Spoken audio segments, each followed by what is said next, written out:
Sur les images de la vidéo, on est au sommet de l'Aiguille Verte, dans le massif du Mont Blanc. L'alpiniste qui vient d'arriver au sommet, normalement devrait redescendre à pied ou à ski. Or là, il déploie une petite voile de parapente dans la neige, il décolle. Allez, c'est parti.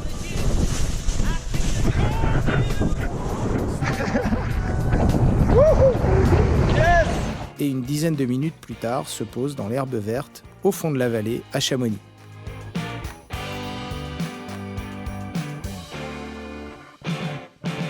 Au milieu des années 80, déjà, les alpinistes de l'époque ont été très intéressés par cette nouvelle invention qui s'appelait le parapente. Et ils ont cherché tout de suite à voir comment ils pouvaient l'utiliser pour redescendre ou faire des enchaînements innovants.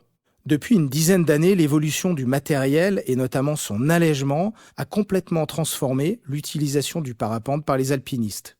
Sur cette vidéo, on voyait Julien Irilli, qui est l'un des grands spécialistes mondiaux du paralpinisme, qui mixe donc parapente et alpinisme. Alors c'est Julien qu'on a décidé d'aller voir en premier, chez lui, au pied du Parmelan. L'appartement de Julien est rempli de matériel avec des voiles de parapente, des piolets, des sacs, des chaussures, du matériel de grimpe. Julien représente vraiment l'aboutissement de ce qu'avaient initié les pionniers en mêlant parapente et alpinisme au milieu des années 80. Le mariage de alpinisme-parapente a commencé assez tôt finalement dans les années 80 avec l'émergence de tous les sports un peu de montagne, un peu fun. Et ça s'est fait, à l'époque c'était des touches à tout les gars, hein, donc ils étaient énervés dans tout ce qu'ils faisaient.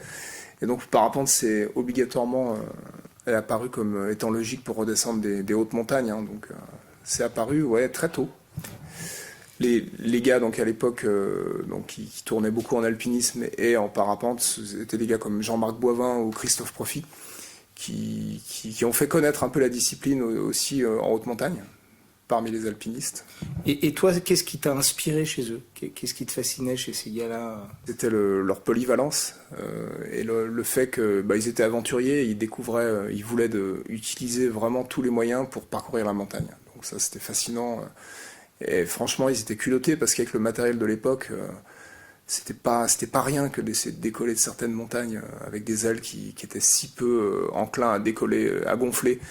Qu'est-ce qui, à ton avis, pourquoi les alpinistes aujourd'hui se mettent au parapente? Qu'est-ce que ça leur amène? Qu'est-ce qu'ils y trouvent?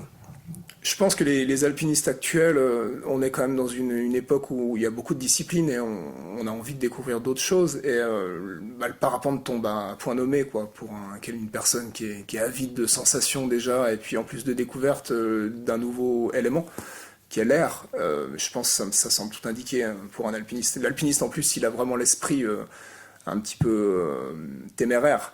Donc ça colle bien avec la manière de pratiquer ce sport. Bon, sachant qu'il va vite se retrouver confronté à un nouvel élément qui est quand même qui est très spécifique. Hein. Mais comme en montagne, ça demande les mêmes qualités, on va dire, d'appréciation, de prise de risque et de calcul du risque. Donc ça colle vraiment. Puis l'élément, il est incroyable. C'est l'élément invisible. C'est dompter l'élément invisible. Donc c'est vraiment fou. Essayez de le dompter. Ça marche pas à tous les coups. On reviendra à Julien un petit peu plus tard. En attendant, faisons un détour par Super, une marque de parapente basée à Annecy. Clément Latour, parapentiste lui-même, revient sur les évolutions radicales qu'a connues le matériel de parapente ces 10 dernières années. Est-ce que vous êtes capable de donner peut-être une date ou une année à partir de laquelle cette tendance s'est vraiment développée? Moi je dirais que c'est depuis la fin des années 2000, depuis 2008-2010 où vraiment on va vers du toujours plus léger. Donc il y a des fabricants de tissus d'un côté qui nous proposent des tissus de plus en plus légers et de plus en plus performants. Et puis après il y a tout le travail de conception grâce à ces nouveaux matériaux qui permet de concevoir des parapentes finalement plus légers, plus compacts et du coup qui deviennent d'un seul coup des outils très intéressants pour des alpinistes. Les alpinistes ont toujours regardé le parapente comme un outil pour eux pour redescendre des montagnes, mais c'était pas forcément envisageable à cause du poids du matériel, à cause du volume et puis à cause des performances du matériel. Et petit à petit, donc ils ont toujours été demandeurs et puis petit à petit ces nouveaux matériaux, ça en trouve de nouvelles possibilités. Alors est-ce que vous pourriez, pour qu'on ait un point de comparaison, nous donner le poids d'une voile sellette il y a peut-être 10 ans et le poids d'une voile sellette à performance égale ou à niveau égal aujourd'hui? Aujourd'hui c'est simple, il existe sur le marché des packs complets, on va dire voile, sellette, sac de portage à moins d'1,5 kg. Donc, et qui tiennent dans à peu près 1,5 litre ou 2 litres de volume. Donc ça tient dans une banane grosso modo. Après, pour comparer à ce qui se faisait il y a une quinzaine d'années, le poids de la voile minimum c'était plus du 7 ou 8 kilos, plus 4-5 kilos de sellette, on était à 13 kilos, il n'y avait rien de bien plus léger, donc c'est sûr que ça fait un gros gap. Mais ça reste quand même une pratique assez élitiste. Le marché du parapente est déjà une micro-niche, hein, c'est déjà un tout petit marché. Alors le marché de l'alpiniste parapentiste, il est encore plus minuscule. Mais ça nous permet, on va dire, de faire connaître le parapente à des alpinistes qui ne seraient pas nécessairement venus à l'activité. Et on va dire que c'est une micro-niche dans la niche qui va se développer, mais avec les limites qu'on connaît. Donc si, j'en sais rien, si on devait chiffrer le nombre d'alpinistes qui vont se mettre au parapente, on compte... en centaines, et puis peut-être que dans quelques années on comptera en milliers, mais pour l'instant on compte en centaines. Christophe Dumaret, alpiniste professionnel et guide, nous reçoit au milieu de ses sacs ouverts en préparation. Il part le lendemain pour une expédition voile et montagne au Groenland. Pour lui, c'est évident, l'histoire montre que le parapente et l'alpinisme sont faits l'un pour l'autre. Faut se souvenir du décollage de Jean-Marc Boivin et de Béraud au sommet de Blétière quand ils avaient fait la face sud du Fou pour un enchaînement face sud du Fou, face ouest des Drus dans la journée. Bon là on est quand même dans des années bien avant les années 2000. Cette pratique du paralpinisme en fait est pas nouvelle. La dernière révolution elle s'est faite dans les années 2000 avec un matériel qui s'est considérablement allégé. Le parapente amène du fun, amène des images, amène de la vitesse, amène du ludique, amène... Christophe, tu t'es mis au parapente il y a 1 an. Pourquoi un alpiniste de ton calibre, un alpiniste professionnel, se met au parapente ? Faire un pas dans le vide et aller vers quelque chose de nouveau que je connaissais pas, vers des nouveaux enseignements, une nouvelle pratique. Sortir un peu moi de ma zone de confort pour aller vers quelque chose que je connaissais pas et découvrir un peu ce monde très étonnant de l'air. Donc, c'est une nouvelle dimension de la montagne que tu connais très très bien. Ouais, c'est une nouvelle dimension de la montagne et de l'aérologie et même de la météorologie. Qu'est-ce que ça t'a amené dans ta pratique au niveau d'expert d'alpiniste ? Ce que ça m'a amené, c'est déjà de redécouvrir les sentiers de randonnée autour de la maison, dans une vraie proximité du lieu de vie. Et je pense que j'ai jamais autant marché et autant sillonné les chemins de moyenne montagne depuis que je fais du parapente. Et accessoirement, ça m'a mis une énorme caisse, enfin une condition physique, une bonne condition physique.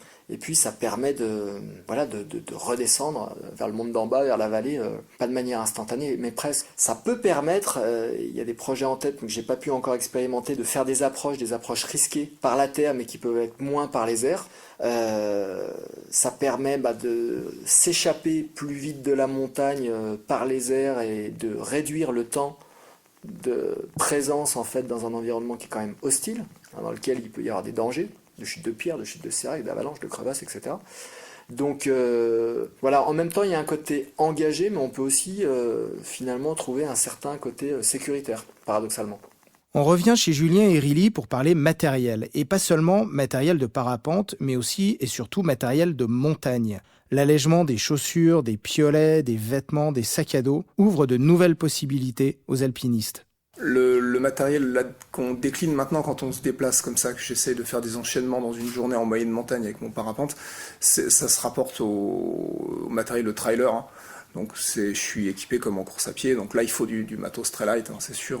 Ça sert à rien d'avoir une aile d'1,5 kg si derrière je porte un sac qui pèse le même poids. Donc c'est tout du matos dérivé du trail, de la course à pied ou de la course en montagne. Donc il y a des membranes qui sont vraiment super là pour le bas. Donc quand je vole en fait je mets des membranes qui pèsent même pas 100 grammes. Sinon je cours avec des baskets avec des Sense ou des chaussures en fait adaptées à la course à pied. Hein. Avec des bâtons pareil en carbone, le pack light c'est ça minimum, hein. C'est une carline en haut ou une veste un peu une doudoune. Et après, donc je peux compacter, et tout le matos de trail habituel. Hein. Je gagne du poids, je gagne de la facilité d'utilisation, de l'encombrement.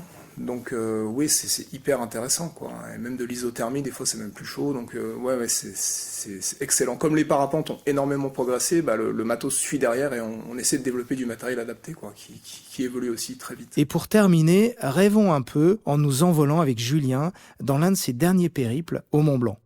Ce périple donc m'a fait partir de Cham vers 8h30, 9h du matin, et j'ai décollé à l'Aiguille du Midi. Je me suis posé au pied de la face nord des Grandes Jorasses, et à midi j'étais à l'attaque, donc j'ai fait toute la marche d'approche sur glacier, l'attaque de la face nord, donc à midi, et à 3h30 j'étais en haut, quoi. Et de nouveau redécoller et reposer à Chamonix, donc la boucle était bouclée en quelques heures, en fait, grâce au parapente, et à l'alpinisme aussi moderne et au matos qui nous permettent de nous déplacer rapidement.